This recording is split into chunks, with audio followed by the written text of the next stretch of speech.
welcome back to the CCED podcast. So far in our discussion of community and environmental planning, we have gone over some definitions and some basic information about the planning process. And then in the second episode, I spoke with Ashley Newson of the National Park Service and got some really good insights into the practical application of planning as well as her personal experience in the field.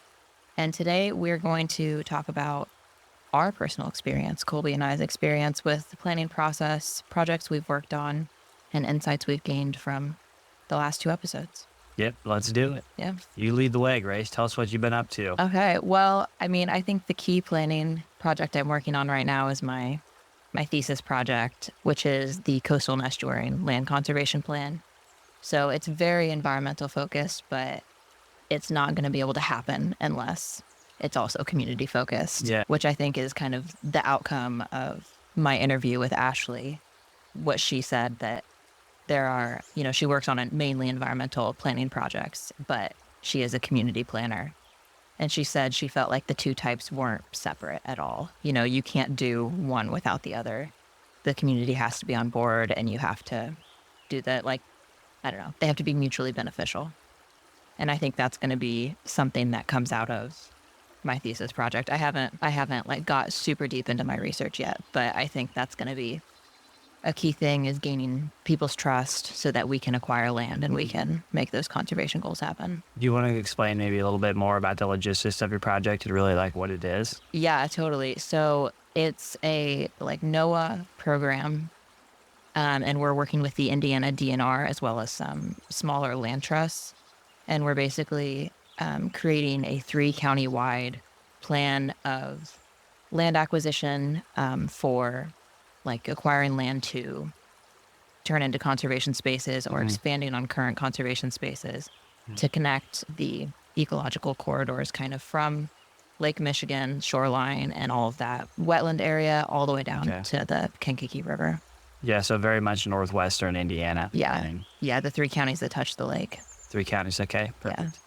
And then so far, what have been some of the big takeaways and things that you've looked at within that project? I think the biggest takeaway is how unique that landscape is up there. Oh yeah, I think that every time I drive to Chicago, I'm oh, it kills me. All these roads and concrete and such a beautiful space. Yeah, especially because if you look at the historic maps of the area, it was a lot of wetland in this very rich ecosystem that has been either, developed over or, drained out. And it's sad to think about that, which is why I'm hoping that this project can kind of really reconnect those spaces. Yeah, because it is one of the more diverse ecosystems in the Midwest, especially the dune ecosystem up there too. Once you get on the lake is wonderful.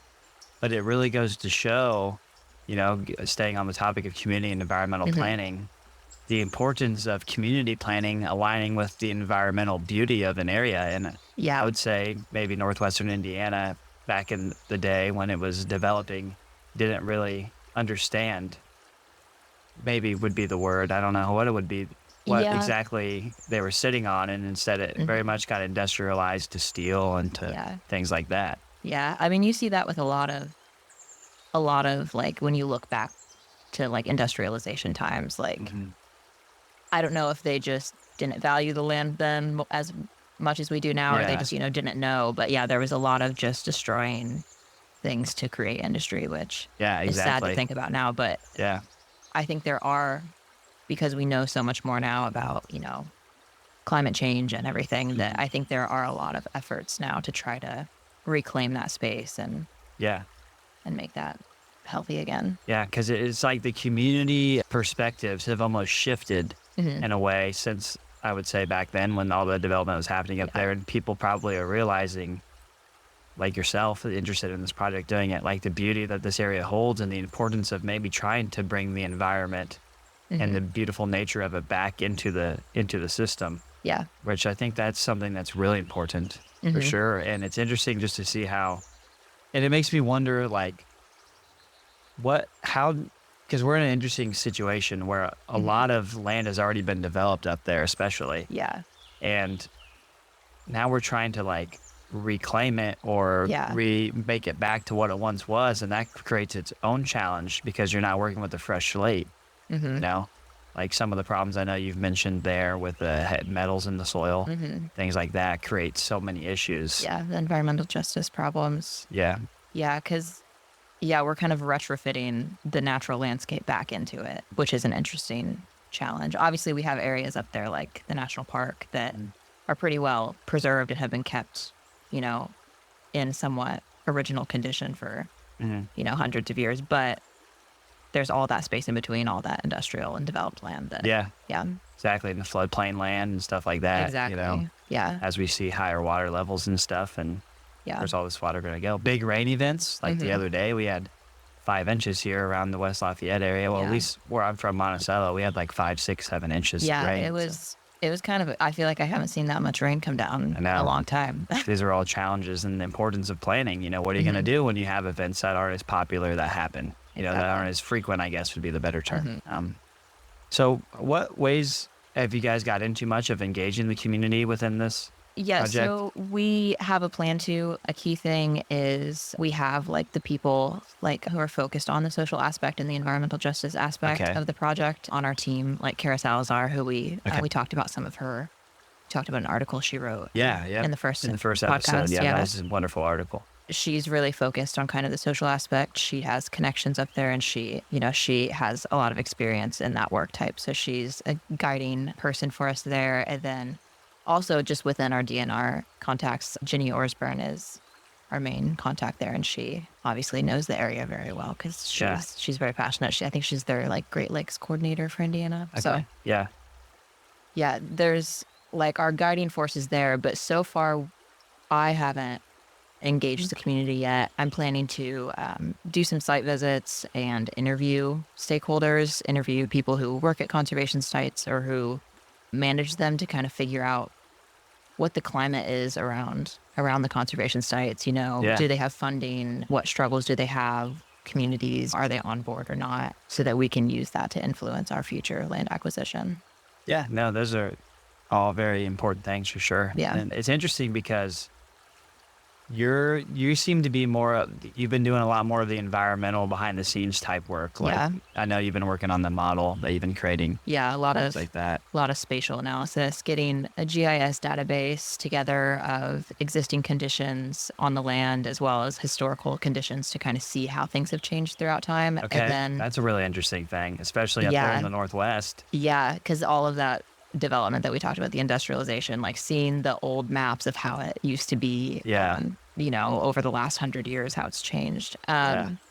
Wow. That's amazing. Yeah. And then with that spatial analysis, I'm creating a physical model of the project area that can be used in community meetings and other Okay. things. Yeah. We're calling it, this may be bad, the quote unquote war map, so that we can kind of put pins in. We can have people actually come up and say, point to a spot and say, this is where I think there's a problem. This is where I think land should be acquired. Wow. Yeah. And then we can, slowly take that information, create overlays on the model to inform our decisions and inform, how the community feels, how stakeholders feel, and what land truly is important up there. Okay.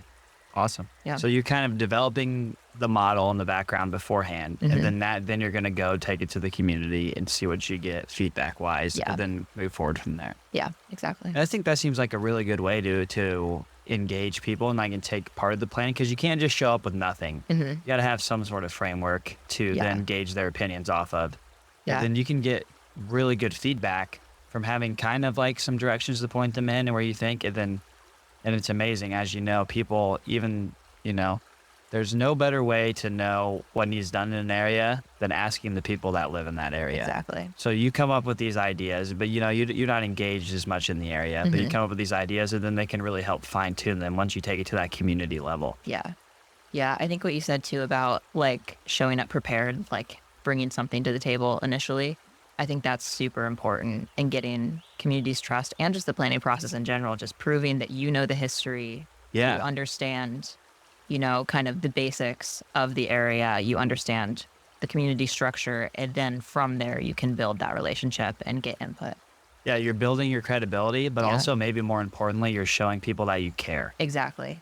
That's something that Ashley talked about a lot in our discussion, was showing people you care, like showing up, being responsive, being quick, um, and making sure that they are heard, you know?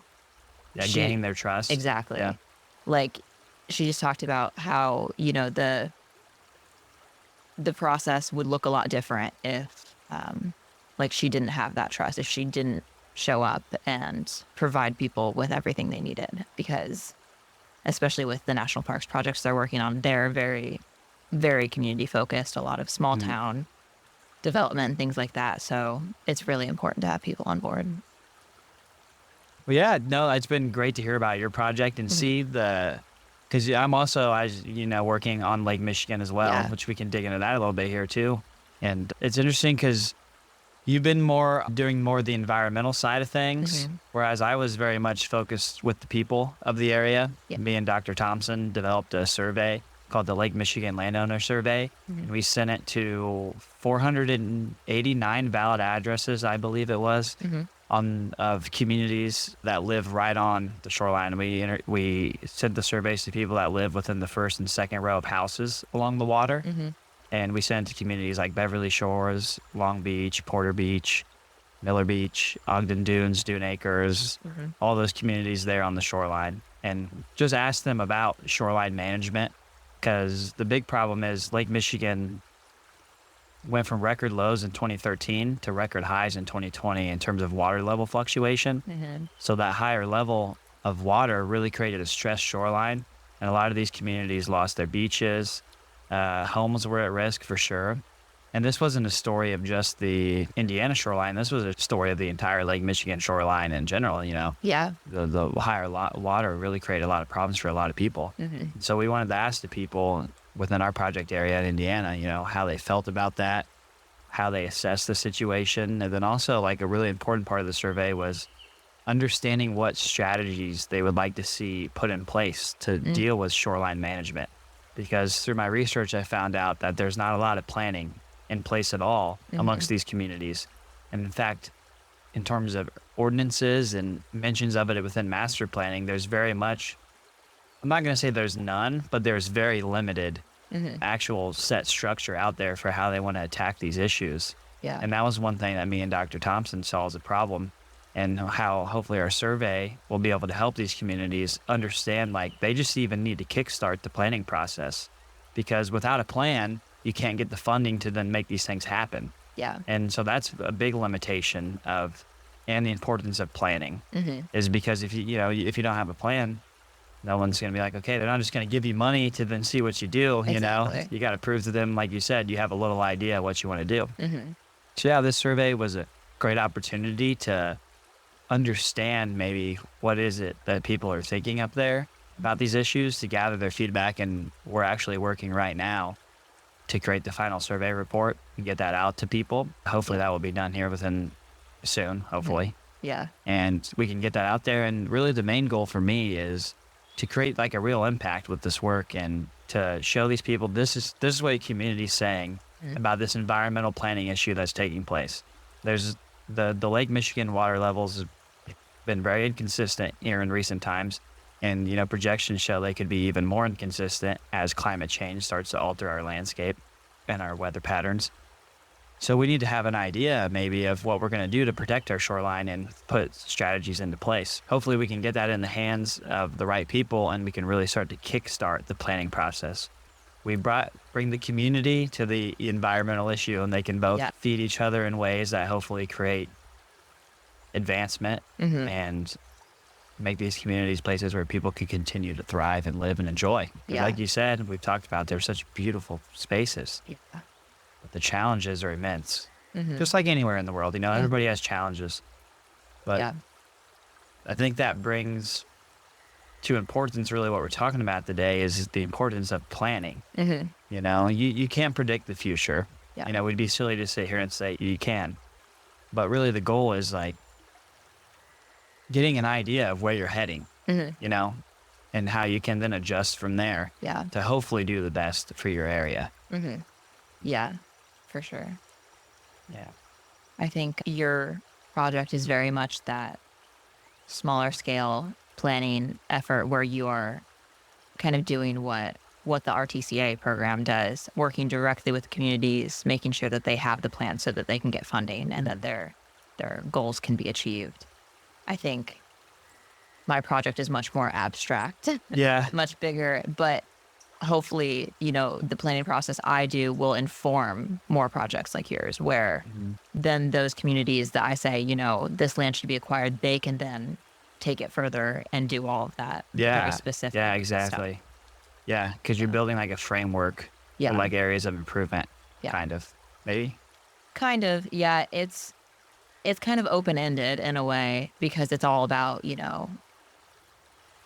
land acquisition and less about, I think the future steps of the project will be more of that kind of step by step. This is what needs to happen in order to get these lands conserved or in order to continue conserving them. Okay. My role right now is more of that initial phase of identifying and making sure that that front is ready.